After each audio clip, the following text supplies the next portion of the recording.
3000, you're cleared en route. 404 at 172 at 2500. Right, clear for takeoff. It's time for Kris Cruz. Hey guys, welcome back to another new episode. And guys, thank you so much for listening. And brand new listeners, I am Kris Cruz, your host for the next 10 to 15 minutes. And I'm only here a little bit because I just want you to kind of know what is happening in the world. One thing that is currently happening is that colleges are starting to restart for the new year. So that means that freshmen are right back at it and they want to learn, get that quote, quote, critical thinking going. But how can they get that critical thinking when we have something called free speech zone?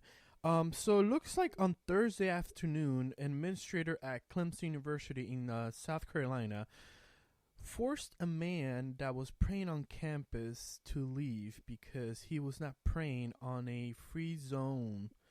Emily, is that normal in colleges now? Yeah, absolutely it is. It's a pretty common trend, the free speech zones are. And what happened with this particular story is that a man had a sign that read prayer. So he was silently offering students to pray with him. The administrator looked at his sign and said that constituted solicitation, and you cannot solicit outside of a free speech area because he was a non-student. But a number of students had taken him up on his offer to pray. They were really enjoying his offer to pray. And Clemson is a public school, so anywhere that you're restricting speech is troubling in the United States of America, and that's what happened with this story. Yeah, and now my question is, I'm not this big smart guy, but since when praying became soliciting? Yeah, that's what's weird about it. And, a lot of people have reacted to this story by saying, there's an argument to be made for not allowing people to solicit on campus and to, limit what outsiders are able to do on that campus. But again, it's a public school and he was offering prayer. He wasn't even speaking. I mean, he just had a sign and was silently offering students the opportunity to pray with him. So of course, it seems like the university, throwing the book and throwing the red tape at him is inappropriate in this situation.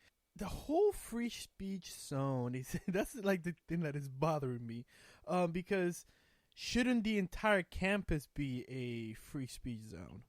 Oh, absolutely. I mean, the entire country should be a free speech zone. There should be no such word in our, language as free speech zone. That shouldn't be a term that exists in the United States of America. It's more understandable on public or on private campuses. Even then, it's ridiculous, though. Even, the idea that we would limit what people are allowed to say in this country is troubling, and it's actually a very popular trend on college campuses. In your opinion, why do you think colleges are creating these free speech zones? Yeah, absolutely. I mean, colleges are creating these zones because they're run by the radical left. And the concept of a free speech zone is something that originated in the academic left, the radical academic left. And because they go unchecked on college campuses, they are able to get away with concepts like these. Now, at YAF, we've been around since we were, founded in 1960 by William F. Buckley. But it's a really tough battle, and campuses are run by the radical left, and that's why they're allowed to get away with these things. It's really interesting because this story was brought by Young Americans for Freedom member. So students are speaking out, saying, "Well, this is ridiculous." Yeah. Oh, yeah. Big time. That's something we get stuff like that from students every single day. Actually, students come to us with troubling stories of discrimination and bias on their campus every single day. We have a huge network of students across the country, and they are speaking out. We certainly encourage them to do so because, in this case, Clemson had to actually respond, and there's going to be a rally on campus today, and hopefully there'll be some change on campus. And it is possible to make change on your campus if you do speak out. So we certainly encourage them to do so. So as students, because right now, I think the graduating class of 2020 already started in most colleges that offer a 4-year program. So as students, when they see this kind of free speech zone, not only they should, kind of bring more eyes to wait a minute, what is going on here, but what else can they do? Yeah, absolutely. They can start YAF chapters. I mean, it's a huge way to push back on your campus. At CSULA, California State University of Los Angeles, that's a school that is absolutely run by the radical left, and I mean the radical left. They started the YAF chapter, and since then they've had speakers like Ben Shapiro. They're bringing in Christina Hoff Sommers. They're doing a great job, and they're bringing a conservative voice to their campus. They recruited 60 members, not traditional conservatives. That chapter is 60% non-white.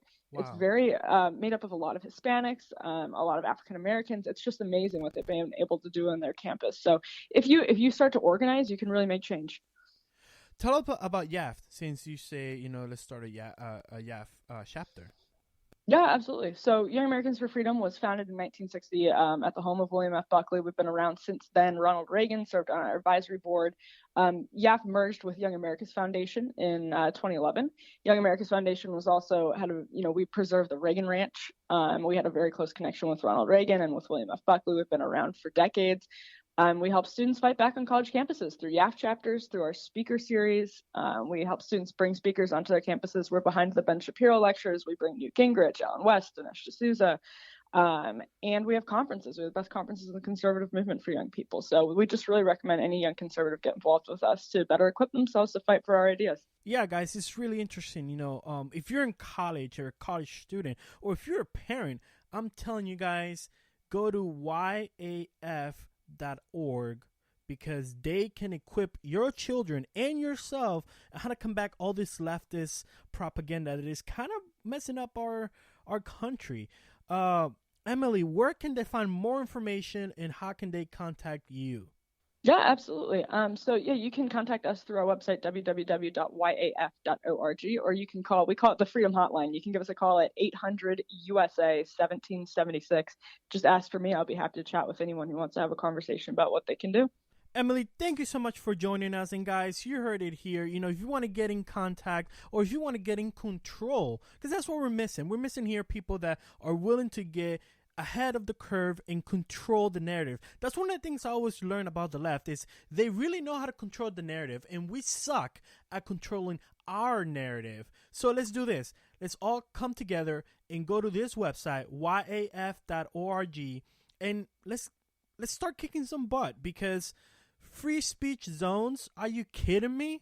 How can you learn and do some critical thinking at university level when we have free speech zones? It's not going to happen, guys. My school does not have a free speech zone at all, and I'm going to continue that on my school. Guys, thank you for listening. Make sure to follow me on the Twitter at RC_KRIS. And for more interviews with writers, authors, and everybody that's making a wave out there, make sure to visit my website, KrisCruzblog.com. That is KrisCruzblog.com. Till next time.